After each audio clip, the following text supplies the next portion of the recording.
Assalamualaikum warahmatullahi wabarakatuh. Sebelum kita melaksanakan pembelajaran hari ini, mari kita berdoa. Mudah-mudahan pelajaran hari ini kita dapat ilmu yang manfaat. Amin amin ya rabbal alamin. Ila hadratin Nabi Mustafa Muhammadin sallallahu alaihi wasallam wa ala alihi wa azwajihi wa dzurriyyatihi wa ahli baitihi kurramul Fatihah. A'udzu billahi minasyaitonir rajim. Bismillahirrahmanirrahim. Alhamdulillahirabbil alamin arrahmanir rahim maliki yaumiddin.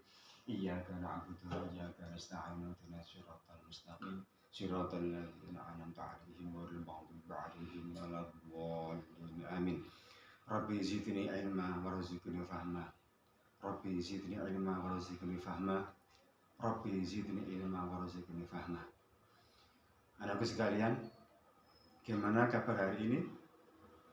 Alhamdulillah sehat walafiat, tidak ada yang sakit. Ya, terima kasih. Saya absen dulu. Apakah ada yang sakit? Oh, tidak ada. Yang alfa? Gimana? Oh ya, tidak ada. Yang bolos? Oh ya, tidak ada. Terima kasih. Berarti semuanya sekarang lengkap jumlahnya dengan 20 anak. Terima kasih. Anakku sekalian,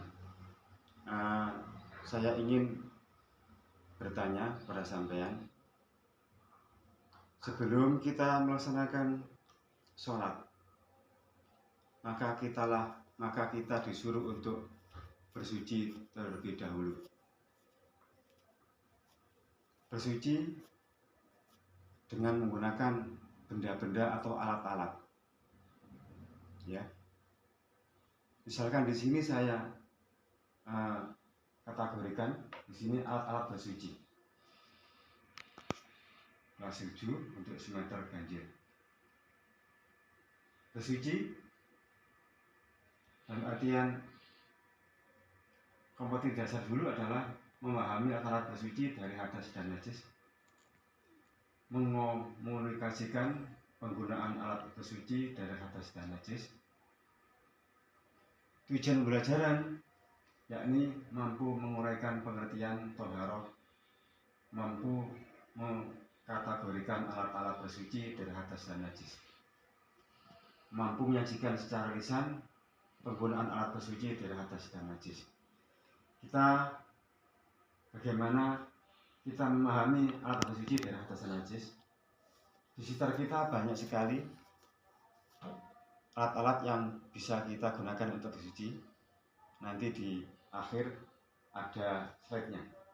Yang pertama saya tunjukkan yakni adanya air.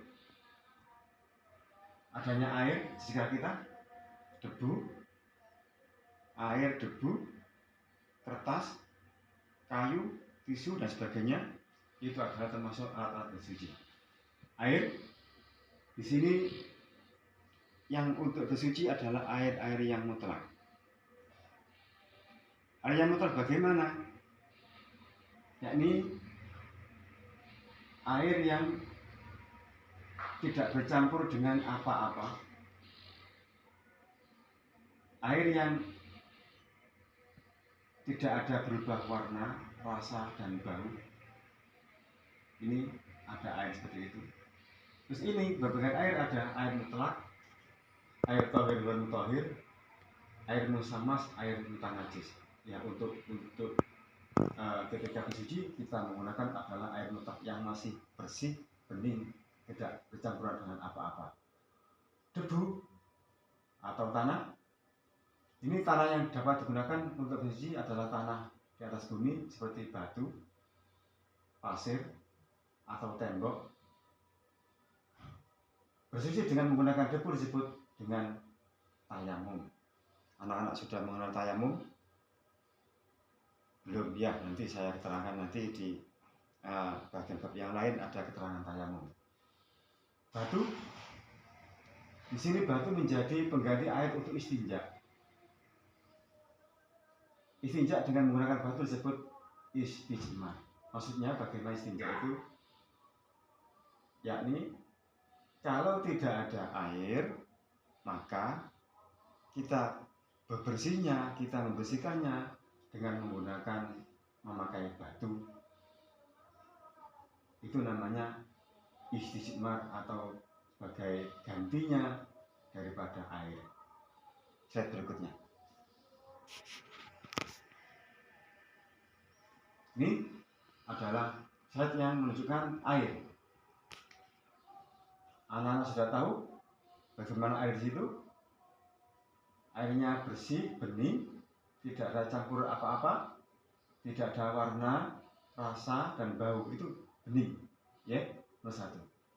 Nomor dua, tanah atau debu yang dipakai adalah tanah atau debu yang suci, debu yang ada di atas bumi yang dalam keadaan suci. Terus yang ketiga adalah batu. Batu ini adalah juga batu yang tidak najis, batunya harus kering.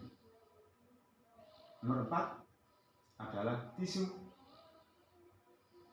Tisu yang dipakai bukan tisu basah, tapi gambarnya di situ adalah tisu kering, maka yang digunakan untuk pengganti sebagai air adalah tisu. Nomor 5 adalah daun kering.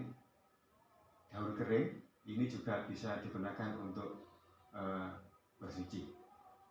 Slide berikutnya, monggo. Ini kebersihan pada dasarnya adalah sifat dasar dari kebutuhan manusia. Bersih. Nah sekalian, pernah anak-anak sekalian itu merasa bersih? Anak-anak sekalian ini merasa kotor pernah? Merasa bersih juga pernah? Pernah, ya.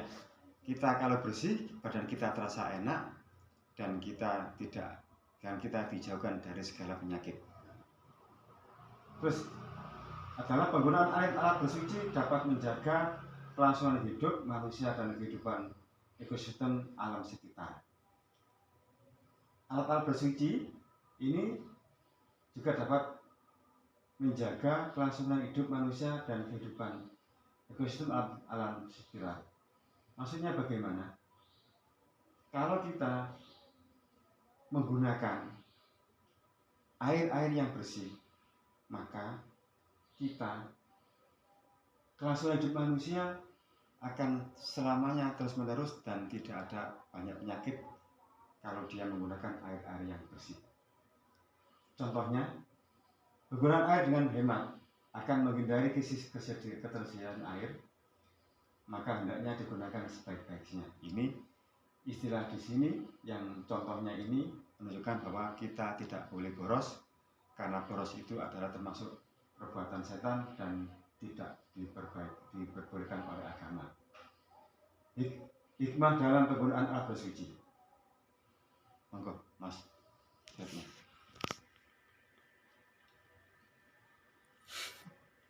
Terima kasih. Ini tadi untuk pertemuan kali ini kita cukupkan di sini. Marilah kita buat kesimpulannya ini bahwa alat-alat bersuci itu terdiri dari ada yang benda cair dan benda padat. Benda cair yakni air, juga bisa banyak airnya, air embun, air hujan, air es, dan semuanya air yang masih bersih itu boleh digunakan untuk bersuci. Terus untuk pertemuan berikutnya, sebelum kita menjelaskan materi minggu yang ke depan, maka ada tugas untuk anak-anak, yakni tugas tertulis. Coba halaman 11 di di modulnya, halaman 11 coba dilihat. Di situ ada 5 pertanyaan.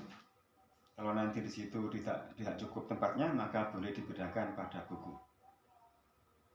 Mari kita tutup dengan doa. Mudah-mudahan pertemuan kali ini ada manfaatnya dan kita menjadikan orang-orang yang bisa bersuci dari hadas dan najis. Terima kasih. Kita berdoa. Al-Fatihah. Bismillahirrahmanirrahim. Alhamdulillahirabbil alamin arrahmanir rahim maliki yaumiddin.